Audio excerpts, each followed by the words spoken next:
What's up, seekers? Welcome back to the channel.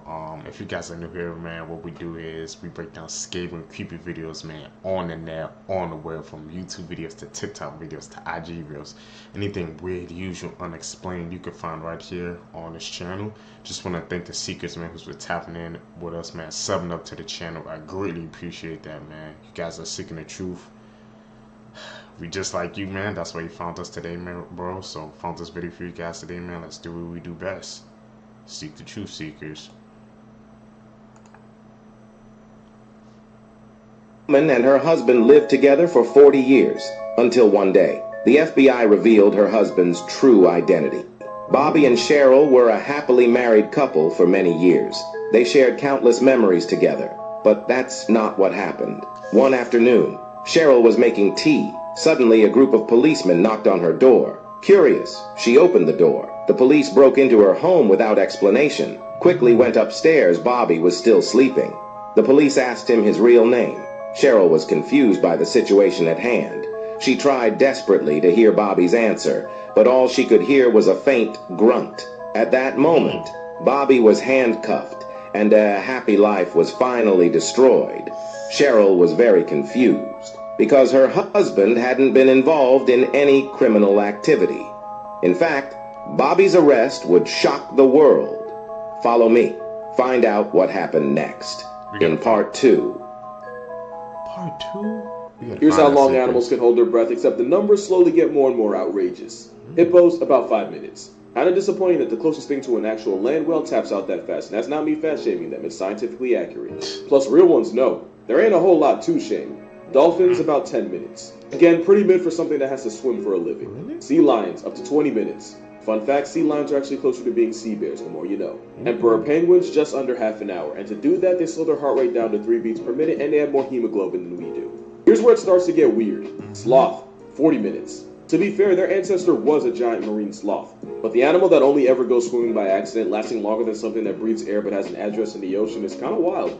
Sperm whales, 2 hours. And it'd probably be longer if they didn't have to run fades with giant squids down there. Sea turtles, 5 to 7 hours. And most of that's while they're asleep. And yeah, sea turtles do breathe air. I can't believe I let myself get into an argument over that. Sea snakes, for some, 8 hours. Although they low-key cheat by being able to breathe through their skin. Spiders, 40 hours. In an experiment, a wolf spider came back to life after 40 hours under by going into a state of suspended animation. Basically, it's like going into the ultimate power save mode while also hitting snooze on death.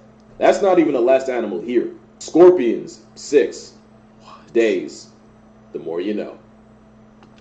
Seekers, bro, which freaking animal shocked you the most, man? To me, I think it had to be that spider, bro. 40 hours? Like I said, it put his whole freaking body in freaking, like you said, power saving mode, bro. The more you know, seekers, man. The more you know. That's why I watch these videos with you guys, bro, to expand my knowledge base. Hopefully, y'all fellow seekers is doing the same thing with y'all as well, bro. That's crazy, man. 40 hours? Damn. No, no, no, no, no, silly, to dry it. But it exploded, and they were both found dead. Blood-curdling facts that you wish you never knew. Hundreds of thousands of bodies have either been lost or buried at sea, so every time you swim in the ocean, you're basically bathing in a graveyard. Chainsaws were originally invented for childbirth. Female mummies in ancient Egypt were always decomposed more than the male ones, and this is because the male bodies were embalmed a lot sooner while the female bodies were kept at the family home until they started to decompose a little bit. And this was to prevent people from having sex with the dead female bodies. Vlad the Impaler was called this because he would place his enemies ass first on pointed poles that would slowly skewer them to death. Fatal familial insomnia is a disease where a person literally cannot go to sleep no matter what they take or what they do. The symptoms get progressively worse until they die of exhaustion. And for the last one, you might want to look up who invented blow-up dolls. There was a woman in the 18th century named Mary Toft who shoved dead rabbits inside of her and later acted as if she gave birth to them. And the doctors actually believed her until one of them discovered corn inside one of the rabbit's stomachs. What is a disturbing fact you... Seekers, the one that got to me is when they said that they invented chainsaws for childbirth, man. I guess back during the freaking old days, bro. Whose brilliant idea was that? This is gonna be like, yeah, chainsaws there for childbirth, bro. What the hell? Seekers, bro. What were they doing back in the day, bro? I don't think that was a bad idea, man. I mean, they made a freaking, I guess, an invention that helped us, the people in the future going forward, but I guess not for the freaking pregnant woman back then, bro. Seekers, what do you guys think? Wish you could unlearn. I'm giving y'all a chance to scroll, especially if you have kids, especially if you have a baby. Oh wait, you still here? Alright man, don't blame me, this is on you. If there's one animal you should be afraid of in this world, it's not lions, tigers, bears, sharks, it's none of that. It's actually the one that looks the most like us. I don't care who you think you are, a chimp will really tear your arm off and beat you over the head with it. And chimps will actively hunt other animals like bush babies and red colobus monkeys. We've even seen them murk small antelope and warthogs. But the disturbing part isn't that they hunt monkeys and eat them. This is your last chance, you can still scroll. Because the thing is that apparently chimps can't tell the difference between the monkeys they hunt and human babies. Or they can and they just don't care. There have been cases of gangs of chimpanzees snatching, murking, and eating human children. In 2002 in Gombe National Park in Tanzania, a 14-month-old baby was kidnapped by an adult male chimp. You can probably guess what went down, but the result was one less baby and one partially fed chimp. Partially because the chimp started eating, but apparently got bored and left the past tense body for researchers to find. Why? Yeah, that's the thing with psychopaths. There is no why. Moral of this video? Yeah, this picture hit a little different now, don't it? Really do. Terrifying true facts that will keep you up at night. Part 4. Decapitation doesn't always immediately work. There have been some reports of humans living up to 30 seconds after their heads have been removed from their bodies. And there was a chicken in the 1940s named Mike who lived for over a year without his head. There is a whale called 52 Blue which sings at such a high frequency that it is unable to communicate with the rest of its species, making it the loneliest animal on Earth and dooming it to die alone. And finally, mummies weren't actually rare until the late 16th century, when the British decided to start buying mummies to grind up into paint. Oh, and they also started eating them, believing them to have special medical properties. Tag a friend if you're watching this at night, and follow for more. Those are some creepy facts, man, especially about the freaking them eating mummies because they thought it had some special property seekers. Whew. And about the freaking hairless chicken, man. I don't know if that's cap or fact, but I'm going to freaking check on that seekers, bro. He said that chicken lived up with a week without its head. Cap or fact, bro. I'm definitely going to have to check that one out, seekers, man. I don't know if I buy into that one yet. Like, how the hell could it even function without this damn head, bro? The brain. That's the center of everything. What the hell? After police received this disturbing phone call, they found a horrific scene. Lily James was a 21-year-old student and water polo coach from New South Wales. She went to Andrews Cathedral School and was a vibrant and outgoing girl. One of her friends described her as the nicest, kindest girl. She started dating fellow sports coach Paul Fison. She was dating him for around 5 weeks before her tragic death. Paul was 24 and was a former student of the same school. Lily had decided that she didn't wish to continue dating Paul and asked to just be friends. However, alarm bells would ring for her family when she didn't return home on the 25th of October 2023.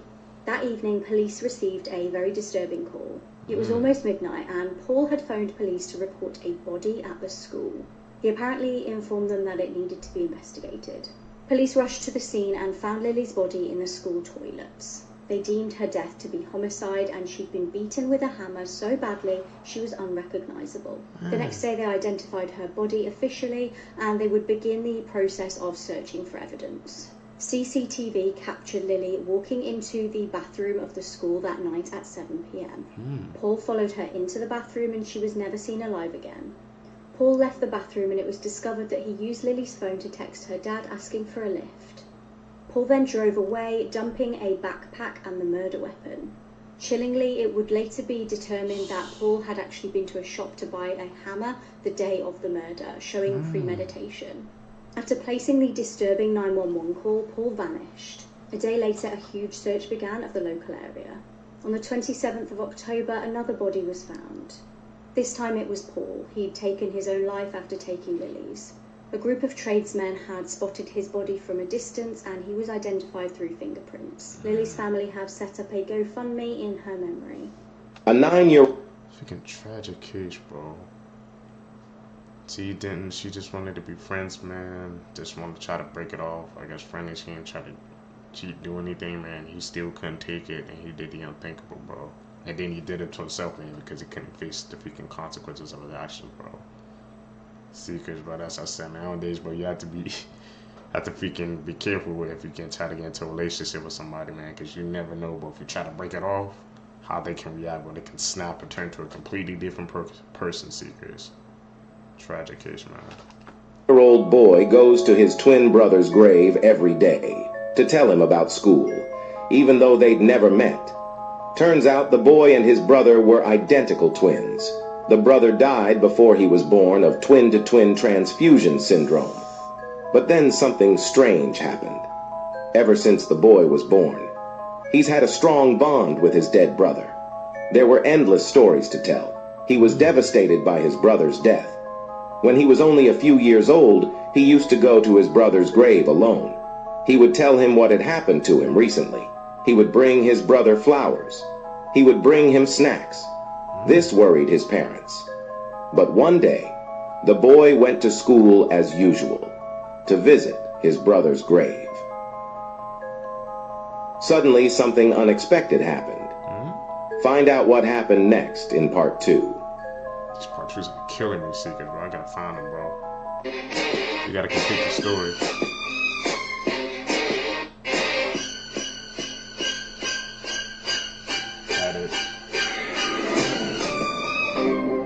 Cannibal killer Austin Harrop has just been found not guilty of murder by reason of insanity. If you don't know, in 2016, Austin had just finished up his freshman year at Florida State, and on August 16th, he was out to dinner with his family when he suddenly got up and left without saying why. And here you can see him on security footage leaving the restaurant just after 8 p.m. He walked more than 3 miles before coming across the residence of John and Michelle Stevens, who were just enjoying the night and having a beer in their garage. And here you can see John in the garage that he practically transformed into a hangout for himself and his wife. But before John or Michelle could even realize what was happening, a neighbor heard awful screams coming from the driveway. Authorities responded to the scene to find 2 dead bodies and Austin attempting to eat the face of one of his victims. Authorities almost had to kill Austin because he wouldn't stop, and after his arrest he claimed to have no memory of the murders or why he did it. In previous weeks he reportedly went from a normal outgoing college student to believing he was half animal and half man. Austin had actually moved his bed into their family's garage to avoid demons and would patrol the house at night instead of sleeping. At the time, he had just trace amounts of marijuana and alcohol in his system, and the prosecution actually agreed that he was truly in a psychotic episode at the time of the attack. Man, Seekers, it goes to show you, bro, if you have those freaking things in your system, bro, they can just kick something off, man. It can turn you into a completely different person, bro. Like I said, he didn't have no memory of what he did, bro, after those attacks. They got him off, man. Seekers, are you guys buying that? But they said they found traces amounts in the system, bro. So I guess those 2 things combined, bro, broke his mind. It's my best guess, Seekers. In Boulder, Colorado, has come forward with a bombshell he thinks may be the key to solving the JonBenét Ramsey case. What he says, in 1997, only 9 months after JonBenét Ramsey was found murdered in her own home, his daughter was woken in the middle of the night. She was only 12 years old at the time. A masked man was standing over her. She was essayed before her mother, hearing the commotion, came into the bedroom and scared the man out the window.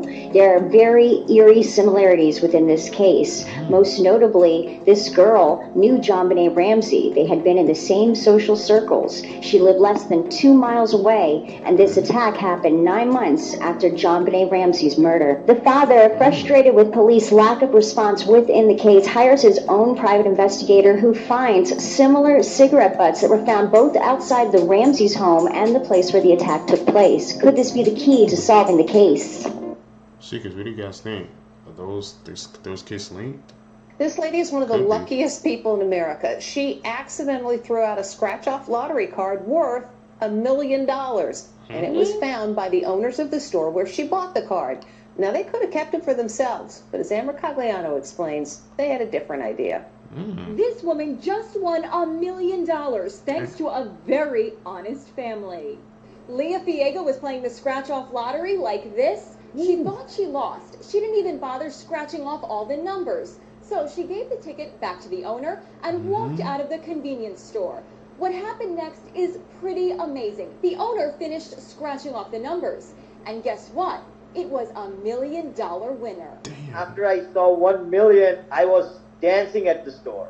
Abishah, whose family owns the store in Springfield, Massachusetts, says he immediately started dreaming about how he would spend the money. The first thing that came in my mind was, I want to buy a Tesla. But he says after a call with his grandparents in India, where they are struggling with a deadly wave of COVID cases, he knew what he needed to do. My grandma said, no, we don't have to keep that ticket. You know who the ticket is for? We should give it back to them.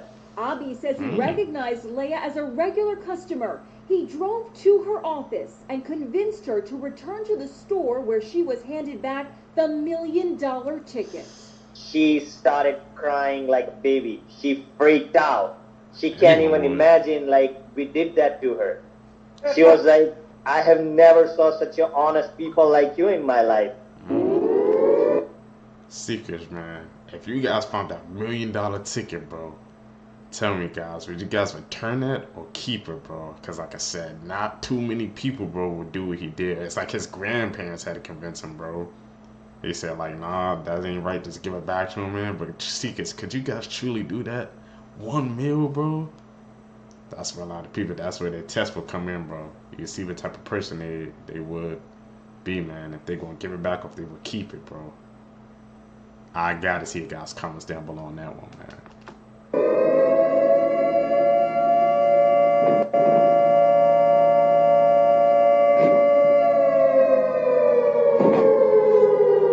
Let's talk about the terrifying lore surrounding the various creatures of the horror game Iron Lung. It's important to start with the fact that Iron Lung takes place entirely underneath the surface of a blood ocean on the moon. And this blood ocean is thought to be completely empty. However, it's not empty at all, and the first creature I want to talk about is this one right here. This is the one that burst through your ship at the very end of the game, but he's actually seen much earlier. So it's implied that he follows the path of your submarine through the entire game. Next is the most iconic moment of the game when you first see this eye on your camera. It belongs to a giant whale-like creature, but how do we know that? The giant whale skeletons on the surface of the blood ocean tell us that there might be many of these creatures, and this portal into the void gives us an idea of where they might be coming from. Ooh. Seekers, are you guys gonna check out that game? I ended my mother's life in the worst possible way. I am Isabella Guzman, and I lived with my mother, Yun Mihoy, and my stepfather in Colorado. Since I was little, I was very loved, despite being rebellious and constantly arguing with my mother. Everything was like that until 2013. I had a very strong argument with my mother, in which I even spat in her face. I was very angry with my mother, so much so that I sent her an email threatening her. My mother, out of fear, called the police and my biological father, who talked to me and managed to calm me down, or so they thought. That same night, when my mother came home from work and went into the bathroom, I went in after her and closed the door. I stabbed her 78 times until I ended her life. My stepfather came to the bathroom after hearing the screams and saw blood coming out of the bathroom. But he couldn't get in, so he called the police. When I heard this, I left the bathroom and ran away. But unfortunately, I was caught the next day. I was not sentenced to prison because I was diagnosed with schizophrenia, and now I'm in a psychiatric center. These are videos humans... Seekers, man, she did to her own damn mom, bro. You guys saw the freaking videos how she was acting too, man, in court. She freaking like snap, bro. Freaking changed to a different person, man. She had that bad of a relationship with her mom, bro. Like never couldn't solve, man. They couldn't just sit down and talk, maybe go to a therapist or something, man, to try to solve their issues, bro. I had to go that far. Seeks, man. Sometimes, bro, there's power in just talking, man. Just talking out your problems, bro. You never know, man, what it could lead to. Were never meant to see. The video that I'm about to show you is extremely disturbing. This is Kevin Cosgrove's phone call from the 105th floor of the World Trade Center 2. He was trapped on his floor after the World Trade Center got hit by an airplane. You can hear him getting more and more annoyed and frustrated with the dispatcher throughout these few minutes, and it unfortunately ends abruptly when the tower begins to collapse. You hear his last moments of life as he says he's too young to die. This really puts into perspective how scary and terrible 9/11 was. May all the victims rest in peace, and here's the audio clip. Thank God, so you can conserve your oxygen, okay? Try to put God to blow you in from the list.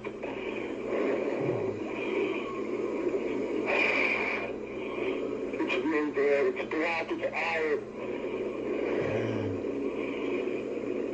Anybody else want to try it in here? These young men, we're not ready to die. Are the people there?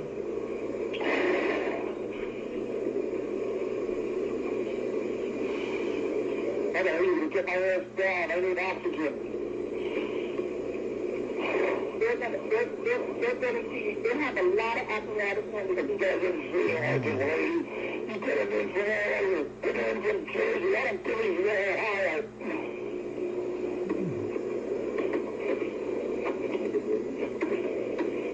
That's my favorite. Mine's Cosgrove. I must have called about a dozen times already. A dozen times? Cosgrove.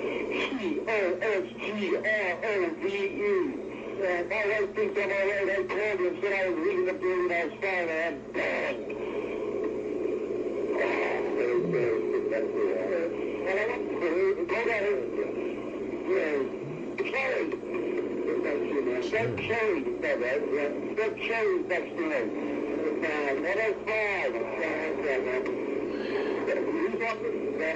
John Astro's office.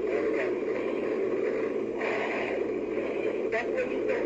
That's the office. We're at John Astro's office. Location? OST. A-R-U. A-R-U. Right. That's the office we're at. As soon as it's in here. A-R-U.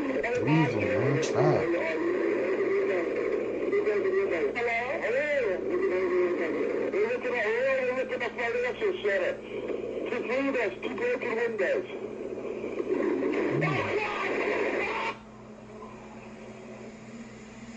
Message number 100. Bro. Man, that day was a freaking scary day on history, bro. That freaking phone call was freaking chilling, man. Oh, 9/11, one of the worst freaking catastrophes in history, bro.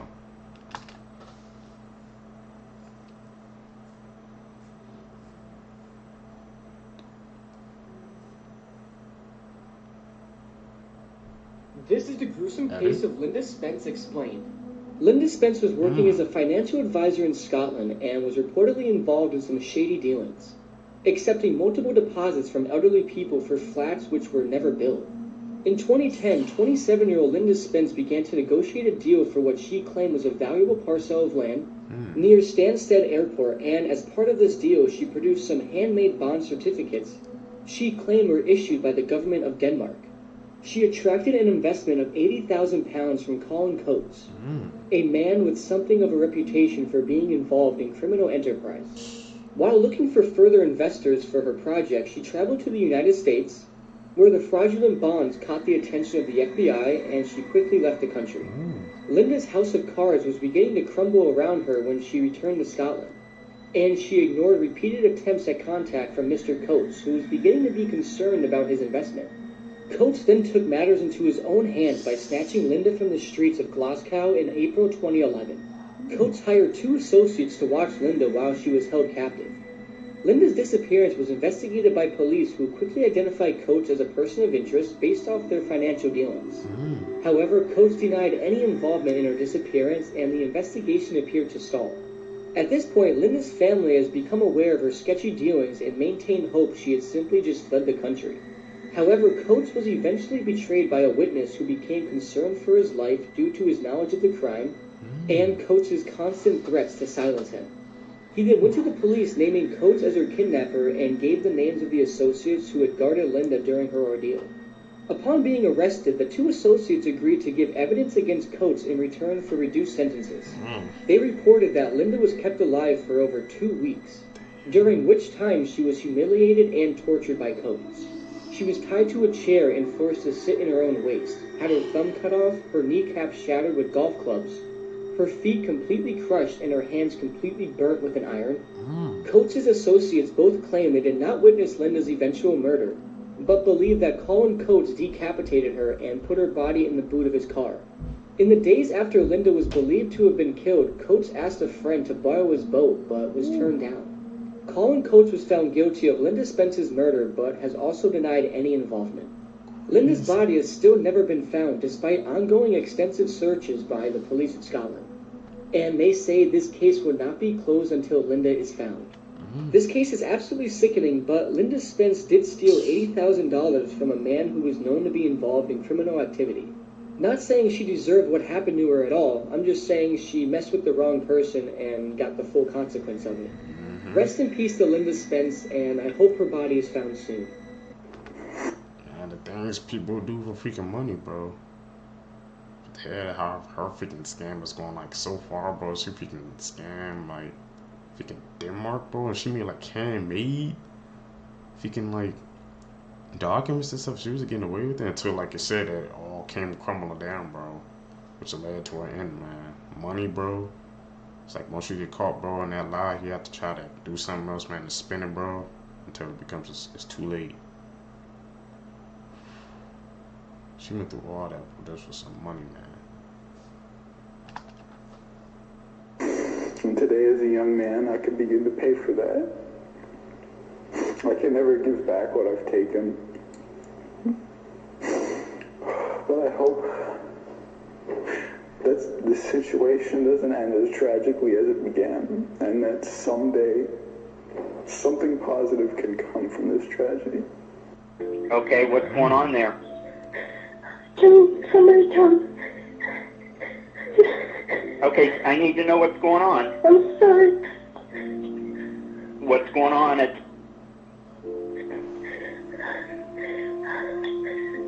Can somebody come and put me in handcuffs? Why? I just shot my dad. What? I just shot my dad.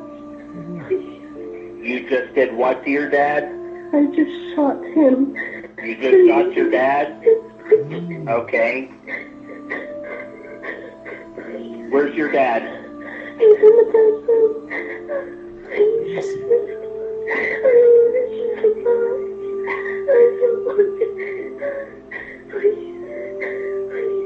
Okay, what's your name? Okay. And it's right? Yes, and my mom's at work. Your mom's at work? Okay. And your dad is in the bedroom? Yes, I know.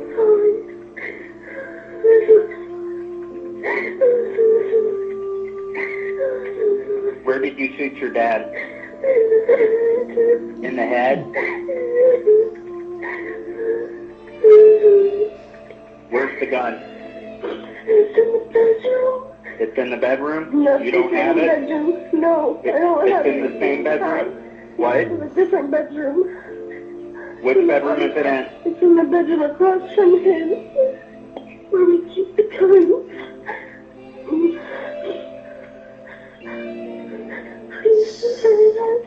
Okay, I've got people on the way, okay?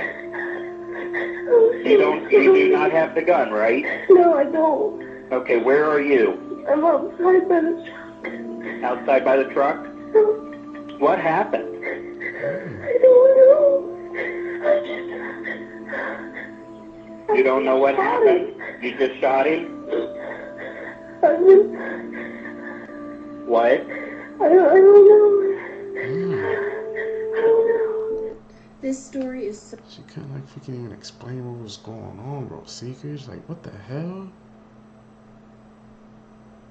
She was walking the freaking officer through that, bro. Yeah, like, but the freaking officers at the end got to me, but like, why did you do it, bro? She couldn't even give an answer, man. Secrets, bro. This world is, bro, getting crazier and crazier with each passing day, man. Be careful out there. So sad, y'all. This is 4-year-old Zy'Dream Scott. On June 10th, Zy'Dream tragically passed away after drowning in a pool. Zy'Dream was supposed to attend a birthday party, and her mother ended up having to work, but the woman who was having the birthday party for her kid said, "That's okay, just drop her off." This wasn't anything super out of the norm because her kids have been over to the house before, and that woman's kids have also been over to her house.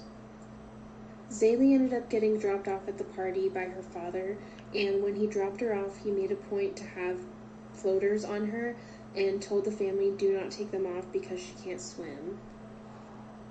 At first, the family wanted to believe that this was just a tragic accident, but the medical records are kind of making them think otherwise. The medical records state that her arrest was greater than 20 minutes, but the girl that was watching the kids throwing the party says that there's no way that she was in there for more than 2 minutes. When she called the mother to tell her what had happened, she said that she just ran in to make a couple drinks, but later on told the police that she left a teenager in charge of watching the children. She then changed her story and said that she went inside to prepare fruit and clean dishes and counters and so on. The day that she passed away, the scene was not taped off and security cameras were not pulled. The family watching the kids said that the DVR was broken, and they let the kids back in the pool not long after this happened. The doctors say that she was under for so long that her organs were already starting to shut down when she was at the hospital. They also told her that she had irreversible brain death. I wanted to share this story because the mother feels like she is just not getting the justice she deserves. I guess the family that was watching her daughter has connections with the district attorney of that town, and she just feels like there's conflicts of interest in the case. The police still haven't even gotten a statement from her or her husband. This little girl is so beautiful. Prayers go out to her family. It's crazy, Seekers, man. Do you guys think there's something going on more with the case? Like, the head that just said that the family had the connections to the DA, so something definitely could have been going down, bro. That's why the freaking mother, man, she couldn't get no freaking answers to her questions, bro. It's like, bro, when you have freaking connections to the right people, man, you could try to avoid any crime, bro, that you do. It's just sad. Truly, Seekers. That's it for this video for you guys today. If you stay with me to the end of the video, you're a real seeker, man, seeking the truth. So I appreciate you, man, guys. Thank you. I just want to say thank you guys for the support. I really appreciate that, man, guys. Like I said, tell me down below, man. Should I start a Discord so you guys can send me clips and like I said, the videos and stuff you guys want me to check out, so you guys can kind of have an input in the videos I react to with you. Like I said, we're always trying to expand my knowledge base. If you guys have some TikToks and stuff you can send to me, I can make a Discord. We can make that happen, bro. Hit that like button, man. Subscribe. Hit that post notification bell, man. You guys gonna catch you in the next one. I'm out. Peace, Seekers.